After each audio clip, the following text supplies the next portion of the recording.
The Icons of Real Estate Podcast. Are you ready to learn the proven money-making secrets from top-producing Icon agents? Ready to skyrocket your business?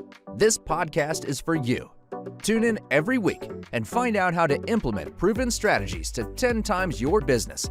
From $3 million to $30 million in just 12 months. Brought to you by the Masters in Real Estate Marketing, Arter SEO.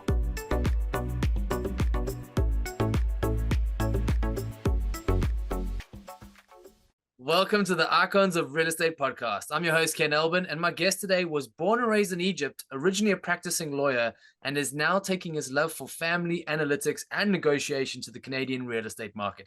He's here to share how his commitment to greatness has made his team #1 in Canada for EXP, all the way from Ontario, Ibrahim Hussein. Ibrahim, welcome to the show. Ken, brother, thank you for having me. Pleasure being here. It's an honor. Thank you. Absolutely. And I mean, when we talk about icons of real estate, being #1 on any list pretty much is the cost of, that's automatic entry.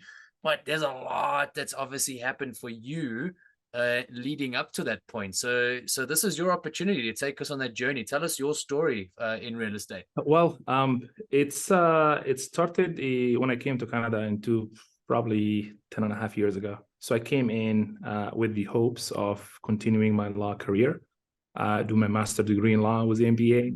Quickly figure out that's not the right way to do.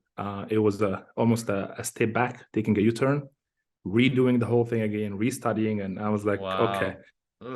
So I made a conscious decision to not pursue it and not continue it. So I went to the business side of things. We did a importing and exporting business. And then after that, I went to the sales. Locally here, I worked for a whole bunch of different companies. The last one before real estate was like a telecommunication business, did like small business plans, business sales. Yeah. I got into real estate. This is my 7th year in real estate. Wow. Just starting the year number 7.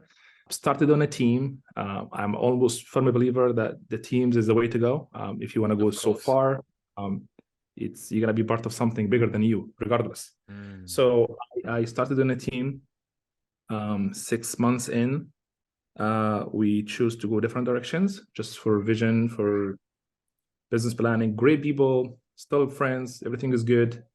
Went as a solo agent for about a year and a half, and sold a lot of real estate. I realized that's not the name of the game. It's not what I was intending to get out of that industry, because selling a lot of homes came at the cost of I literally had no personal life. Like 16 to 18 hours a day. And I was like, man, there's gotta be a way around it. So I was the one that is looking to join a team back. So I reached out to all the teams that I can possibly put my hands on. And I'm like, hey, Ken, how are you doing, brother? Hope all is well. You're doing great stuff. Would love to have a conversation with you to see how would it look like for us to kind of like work together. The ironic part about that is I have never got approached by a team trying to recruit me, because in their head, why would I hire? Why would he need a team? Look how successful he is. Look how he's like, the social media part of things only shows people the good side of the real estate, right? The top lister, the top earner, the top whatever. So Ken, on the observation side, look at the agent, that case Ibrahim.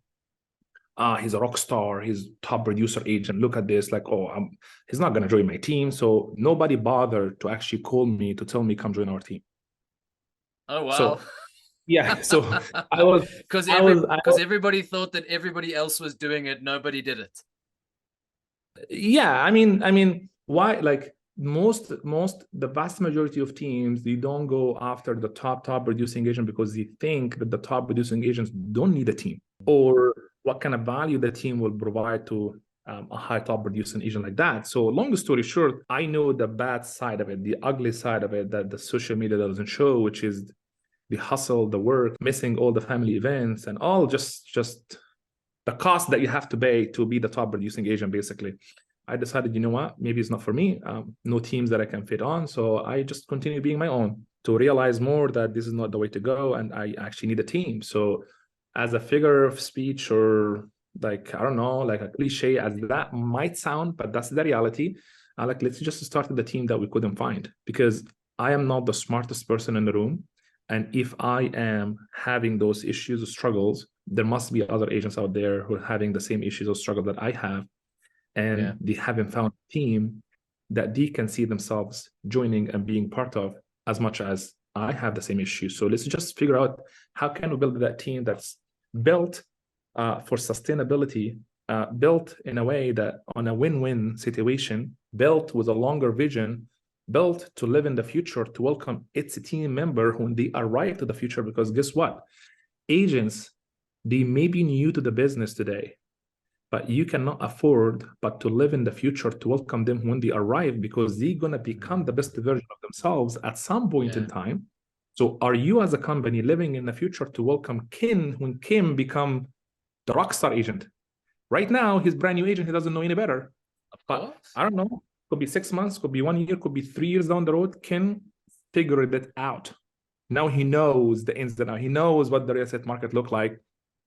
How would you retain Ken be part of that business? In other way, you're gonna have to become, I call it like the authority score, which is, it's a fancy way of saying that you are the destination for the top producing agents to work and never leave. So that is the authority score in the marketplace. How high the authority score, it's determined by like how many top producing agents are part of that organization and how long they have stayed with that organization. That increases your authority when people look at the company and then how to judge it. So that was the fundamental basics of what kind of team we're going to build. It has to look that way. So we started the team November 1st, 2018. We started growing slowly from 1 agent to 4, 12, 24, 30, 39, 40 agents today. That's fantastic. Thank you, brother. Thank you. All praises are due to God for blessing us with some ideas and good people that helped build the company with to be where we are today. So we were running so fast in 3 short years on the calendar. But what happened, the work that took place in those 3 years, it probably can fit 10, 15 years was if you're working like normal 8 hours a day, you know. We just condensed, like we did a lot of work. It just took place only in 3 years. We were able to get to the #1 team in Canada for the previous brokerage that we were at before we go to EXP. And then we moved to EXP in April last year, April 2022. Within 9 months. New kids on the block and already did it. Yes. It was actually the fastest growing team in North America in the previous brokerage. There is no other team has gone from 0 or from non-existence to the #1 in the country in 3 years.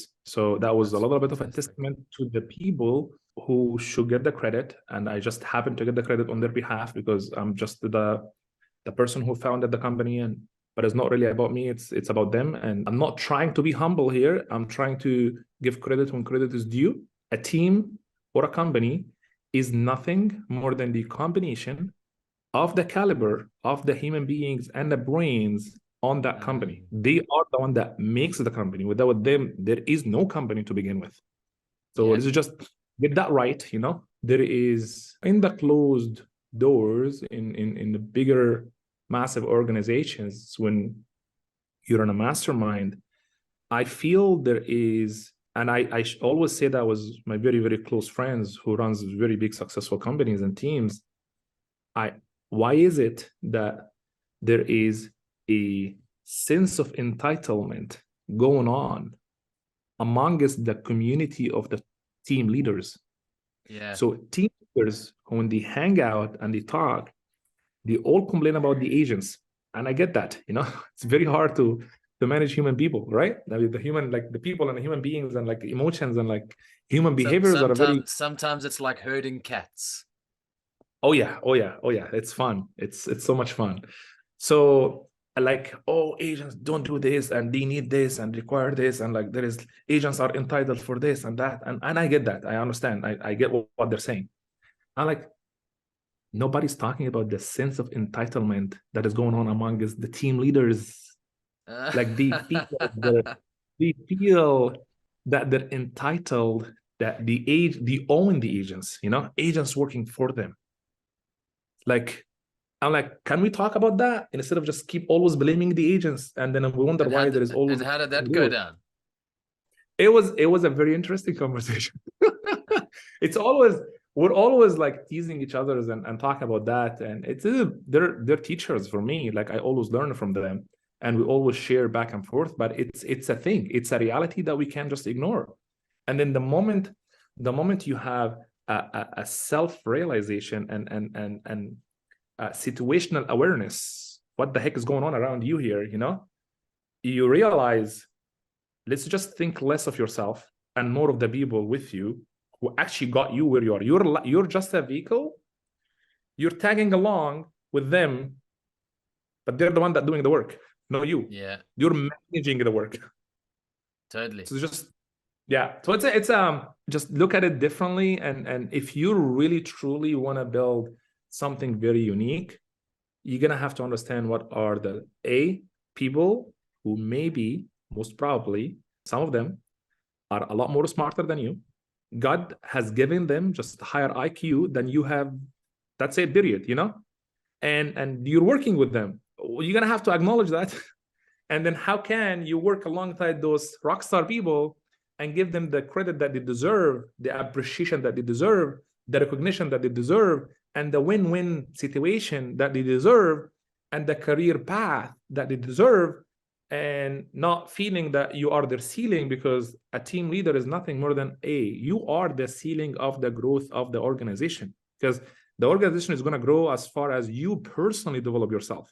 So that's really your main, if not only responsibility, is to raise that ceiling so that other people can follow. Open the space so that people can fill it. 100%, brother. You got that right. You got that right. Yeah. And then I tie that back to the authority score, right?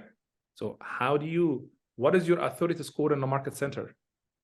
Ouch, that hurts. And then everybody's like, you're cornering me now, like, how am I supposed to get out of here? I like to have like a look at me, I look so good. I'm like, well, no, really, because there's some reality here you have to fix. And are they going to stop inviting you to these lunches now, do you think? No, we're good. We're good. That's good. It's good. Sometimes you have to be the person who says the difficult thing that needs to be heard. And that's also, I think, a hallmark of a good leader, Ibrahim. It's very hard to stand out if you're desperately trying to fit in. Absolutely. Very hard. If you're doing your best to fit in and like kind of like go with the crowd, it's going to be very hard to stand out. So there is difference between standing out and different being the weird one, like you just be like the odd one. That's not what we're talking about here. You're not the odd one. You're not following the crowd. You're using a little bit of critical thinking before you go ahead and do something. You're going multiple layers underneath of that. You're gonna make a decision. Perfect. Here is a surface level. Most people go like one step underneath of it. Can you go like 7 steps underneath of it? Just get to the bottom of it. Well, it sounds like a lot of work. Yeah, it does. But it will differentiate you. Well, I'm not really interested.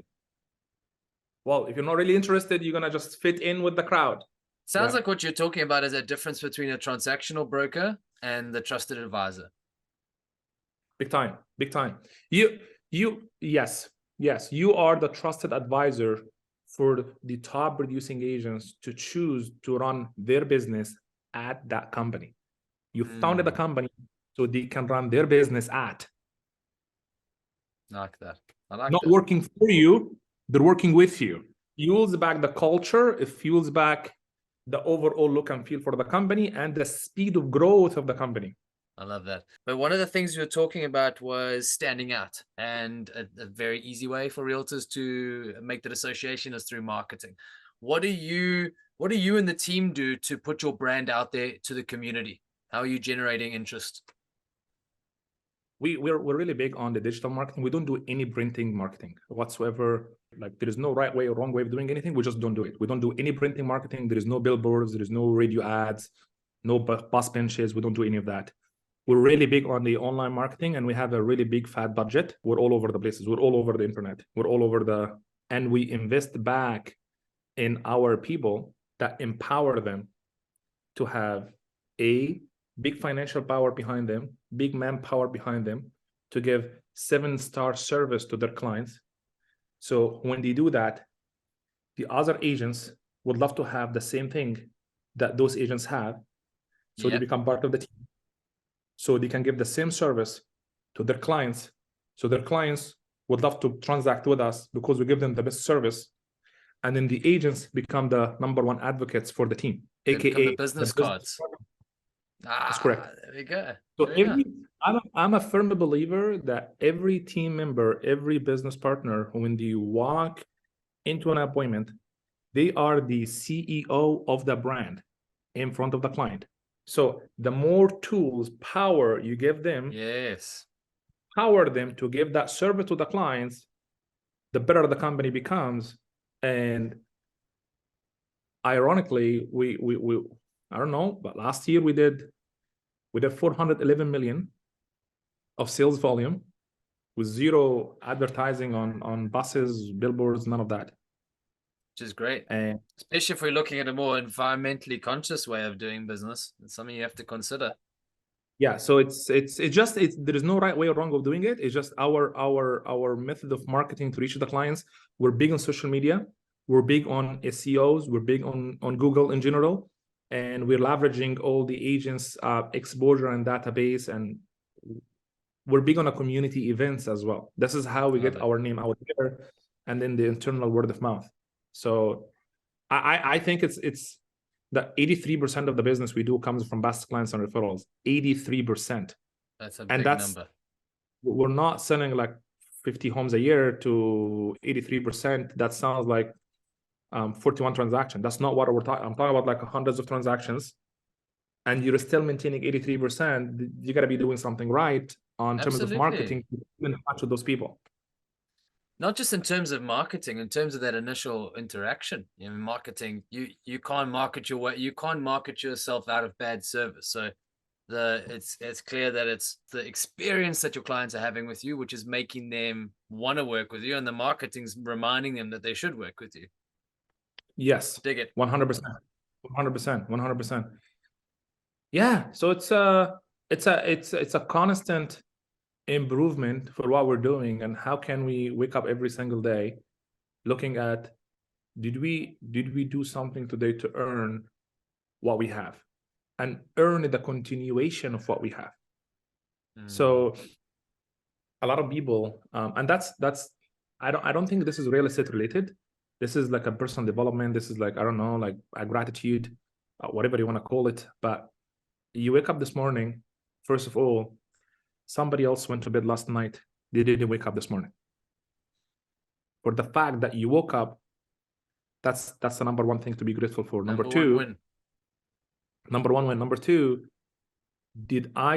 am I going to do something today? What am I going to do today that will ensure that I keep earning the blessing that God has given me to be where I am today? Because am I taking that for granted? I'm gonna continue working to keep earning that so it stays.